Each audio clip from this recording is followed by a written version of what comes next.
조금 빠른 느낌이 있지만 일본의 제국주의의 확대에 대해서 살펴보도록 하겠습니다. 172쪽이고요. 일본이 어떻게 제국주의를 확대해 가게 되었는지 배경과 그 경과에 대한 내용이고요. 메이지 유신 이후에 여러 가지 해외로의 제국주의적 확대에 대한 요구가 일어나게 됩니다.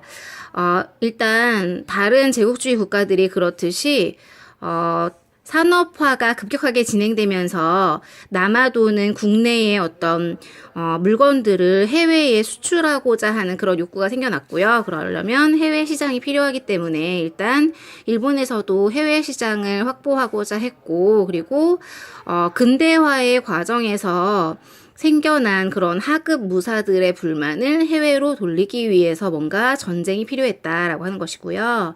조선을 정벌하자라고 하는 주장이 정한론입니다. 정한론이라고 하는 말이 가끔 나올 때가 있어요. 자, 그래서 정한론에 대해서 이야기를 했고요. 그렇게 일본이 제국주의적 침략을 해나가는 과정입니다. 타이완, 오늘날 대만이죠. 대만을 침략하고 류큐라고 하는 곳은 오키나와예요. 그래서 오키나와 같은 곳들을 병합하여 가면서 세력을 확대해 갔다라고 하는 것이고요. 이런 방법이라고 하는 거는 우리나라에 했었던 것과 같은 우리나라에 했던 방법을 한포 외교라고 이야기합니다. 서양 열강의 대외 침략 수법이라고 표현을 했는데요. 한포 외교라고 하는 건 대포를 이용해서 외교적 관계를 맺는 것을 이야기하고요. 자기네들이 당했던 그런 방식대로 또는 뭐 중국이 당한 방식대로 우리나라의 그런 우리나라 외교적인 관계를 맺고자 하는 그런 시도였었고요.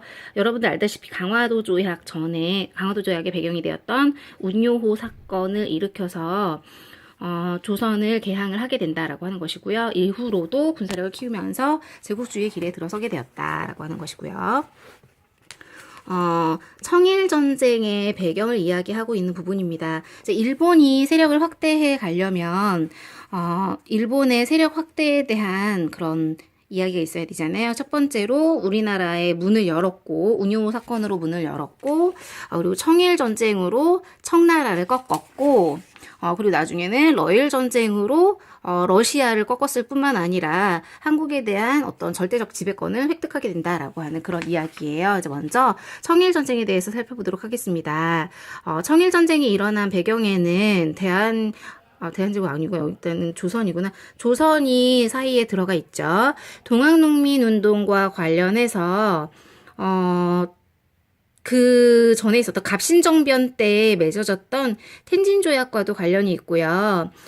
텐진조약에 근거해서 동학농민운동이 일어나자 청이 파병을 했고 그 파병을 구실로 해서 일본에서도 파병을 하죠. 그러면서 양국 군대가 서로 충돌을 하게 된다라고 하는 것이고요. 중간에 나오는 일본이 무력으로 경복궁을 점령했다. 그리고 내정개혁을 요구했다라고 하는 건 갑오개혁과 관련된 그런 이야기라고 할 수 있습니다. 그러면서 청일전쟁이 벌어졌고 결과는 여러분들이 알고 있다시피 청나라가 패배하는 그런 전쟁이 되고요. 강화조약의 이름은 시모노세키 조약이죠. 그래서 청일전쟁의 결과 시모노세키 조약이 맺어지게 된다라고 하는 것이고 그 내용은 랴오동반도를 일본이 가져가게 되는 내용이고요. 랴오동반도는 우리가 많이 알고 있는 요동반도를 이야기하는 거고요. 여기에 빗금 쳐져 있는 부분을 랴오동반도라고 합니다. 그런데 설명을 보면 일본에게 줬으나 곧 반환하게 되었다. 바로 삼국 간섭에 대한 내용이죠.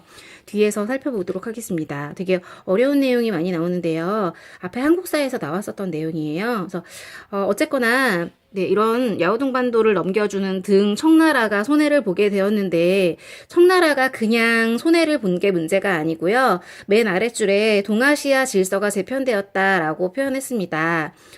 원래 동아시아의 중심은 중국이었었는데 중국에서 일본으로 동아시아의 세력의 중심이 옮겨가게 되었다라고 하는 게 청일전쟁의 가장 큰 의미라고 할 수 있죠.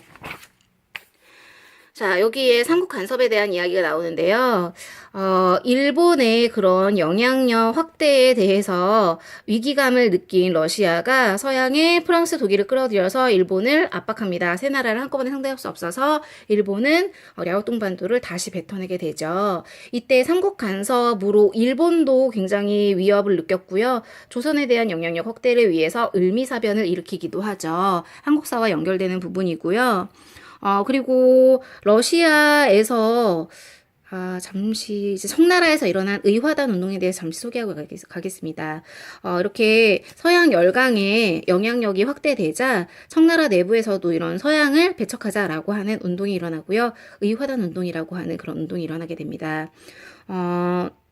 그리고 일본에서는 영국의 그런 협조를 받게 되고요. 영국의 지지를 등에 업어서 이제 러시아 세력을 좀 중국이라든지 이제 조선에서 좀 물러나도록 하고자 하지만 러시아에서도 지속적으로 이런 지역들에 대한 영향력을 확대해 가고자 하고 그래서 결국은 전쟁이 일어나게 된다라고 하는 것이고요. 알다시피 러일 전쟁이 일어납니다. 자, 러일 전쟁을 풍자화죠. 여기에 보면 덩치 큰 그런 사람이 러시아를 상징하는 거고 조그만 사람이 일본을 상징하는 거고 그리고 여러 나라를 상징하는 관객들이 구경하고 있고 여기에 보면 뒤에서 청으로 생각되는 이런 조그만 사람이 넘겨다 보고 있죠. 여기에 좀 떳떳하게 관람하지 못하는 그런 약한 모습이고요. 둘의 싸움은 당연히 러시아의 승리일 거다라고 생각이 되었지만 결과는 그렇지 않았죠.